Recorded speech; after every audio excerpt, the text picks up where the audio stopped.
السلام علیکم ملګرو، تاسو ته پته شته چې دا انسان الله پاک ته په کم ټیم کې ډیر زیات نږدې هغه کم وخت دی چې دا انسان ورته ډیر زیات نږدې دا ویډیو را سره مکمل وګورئ. یو 2 منټه کلیپ دی او ډیر ضروری دی، ډیر ضروری واورئ او د ثواب په نیت باندې د نور ملګرو سره هم شیر کړئ او د مولانا صاحب ته په کمنټ کې ضرور ماشاءالله ولیکئ ځکه چې موږ مسلمانان یو اسلامي ویډیوګانې په ضرور ګورو. بنده په کم حالت کې الله ته ډیر نږدې ټول حالتونو کې الله ته د نزدېکت حالت چې دی هغه سجده ده. ځکه په ټول وجود کې اشرف او عزتمن اندام چې دی هغه تندی او سر دی او دا مخلوق دا ځمکه یو کمزورې مخلوق دی.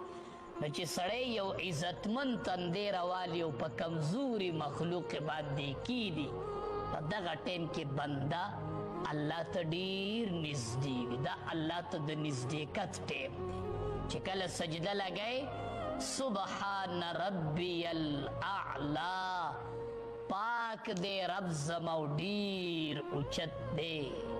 نو دا سجدې نه دا تندی مه راوچته ووایه، دا حالت الله ته ډیر نږدې دی. نو موږ لکه د کارغه په شان ټونګه و سر زر راوچت کړه، ته به وایې ځمکې ورله کرن ورکړه چېرته دې کې کرن دی. په دې نه دی پوه چې دا حالت الله ته څومره خوښ دی چې د سجدې په حالت کې زه الله ته مې تندی لګولی او نارې وخم چې سبحان ربی الاعلی. دا ځکه الله ته خوښ دی چې کله الله د بنده نه خفه شي نو الله ورسره څه کوي، څه نعمت دی نه الله علي. لکه سړي ته به څنګه پته لګي چې ما نه الله رضا دی او ما نه الله خفه دی. چې کله د بنده نه الله خفه شي، کور تی نه علي نه، ګاډی تی نه علي نه، جیداد نه اخلاص کی نه، بیماری پی راولي نه، د الله د ناراضتیا دلیل.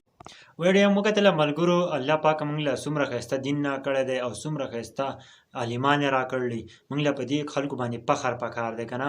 موږ له دومره ښایسته دین نه کړی دی او په دین باندې چې موږ ځو نو موږ دا دنیا هم ښه ده او هغه دنیا هم ښه ده.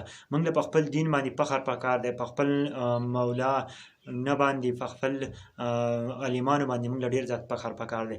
موږ له ټول له پکار ده چې داسې خلکو سپورټ وکړو، داسې خلک مخکې کړو. که په هر څیز کې موږ له پکار ده چې دغه خلک مخکې کړو، ځکه چې دا زموږ د دین پرچار کوي، موږ دین ښیي. نو موږ مسلمانانو ته دین ښیي ځکه چې موږ کې ډېر زیات کمي که نه، موږ په خپل عالمان نه یو، لیکن موږ له پکار ده چې د عالمانو ویډیوګانې شیر کړو، د عالمان سپورټ کړو چې موږ ته هم دې ټولو خلکو ته مسلمانانو ته دا ویډیوګانې ورسي، دا خبرې ورسي.